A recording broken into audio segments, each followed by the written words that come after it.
So I was trained to become a gymnast for 2 years in Hunan, China in the 1970s.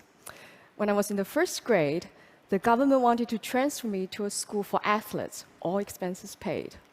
But my tiger mother said, no. My parents wanted me to become an engineer like them. After surviving the Cultural Revolution, they firmly believed there's only one sure way to happiness, a safe and well-paid job. It is not important if I like the job or not. But my dream was to become a Chinese opera singer. That is me playing my imaginary piano. An opera singer must start training young to learn acrobatics. So I tried everything I could to go to opera school. I even wrote to the school principal and the host of a radio show.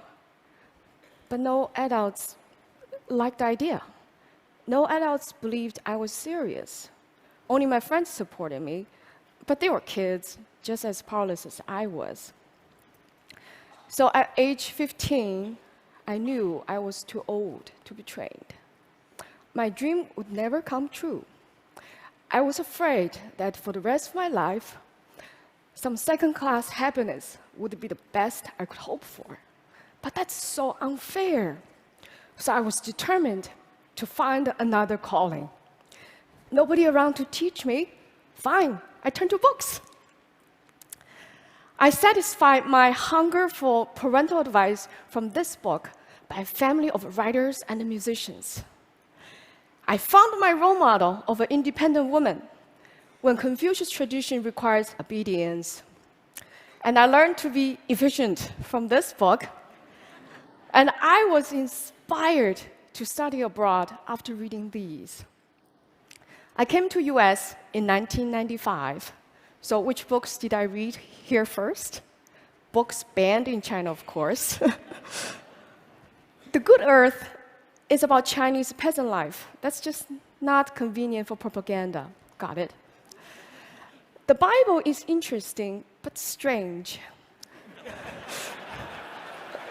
That's a topic for a different day. But the fifth commandment gave me epiphany. You shall honor your father and mother. Honor, I said. That's so different and better than obey. So it becomes my tool to climb out of this Confucius guilt trap and to restart my relationship with my parents. Encountering a new culture also started my habit of comparative reading. It offers many insights. For example, I found this map out of place at first because this is what Chinese students grew up with. It had never occurred to me China doesn't have to be at the center of the world. A map actually carries somebody's view. Comparative reading actually is nothing new. It's a standard practice in the academic world. There are even research fields such as comparative religion, comparative literature. Compare-contrast gives scholars a more complete understanding of a topic. So I thought, well, if comparative reading works for research, why not do it in daily life too? So I started reading books in pairs. So they can be about people who are involved in the same event or friends with shared experiences.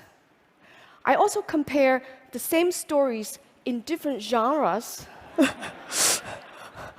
or similar stories from different cultures, as Joseph Campbell did in his wonderful book. For example, both the Christ and the Buddha went through 3 temptations.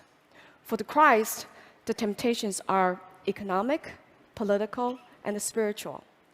For the Buddha, they're all psychological: lust, fear, and a social duty.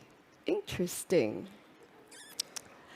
So if you know a foreign language, it's also fun to read your favorite books in 2 languages. Instead of loss in translation, I found there's much to gain. For example, it's through translation that I realized happiness in Chinese literally means fast joy. Woo. And bride in Chinese literally means new mother. Uh-oh. Books have given me a magic portal to connect with people of the past and the present. I know I shall never feel lonely or powerless again. Having a dream shattered really is nothing compared to what many others have suffered. I have come to believe that coming true is not the only purpose of a dream.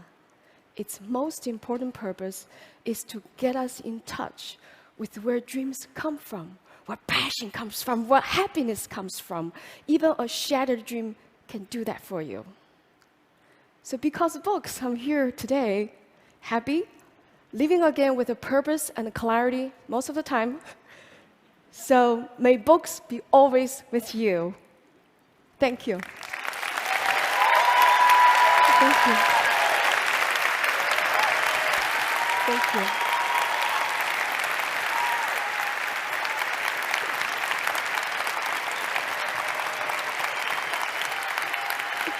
Thank you.